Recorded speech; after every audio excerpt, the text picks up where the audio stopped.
We are checking out a knife from BPS Knives. This one's made in Ukraine. How cool is that? So let's open it up. This is one of their fixed blades. Really like the look of this. This is my first experience with one of their knives.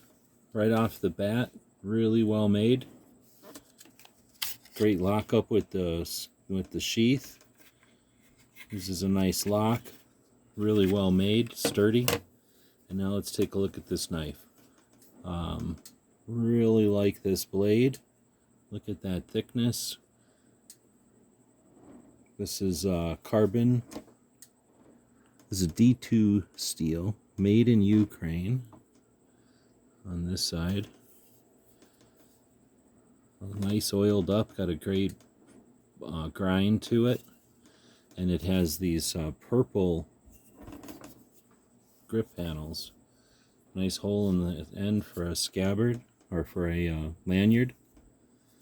Man, I'm really looking forward to using this one. I think this is going to be a great shape and size for a camp knife. This is one of their more popular ones. They've got a lot of knives though. I want to thank BPS for sending us this one to check out. Really impressed.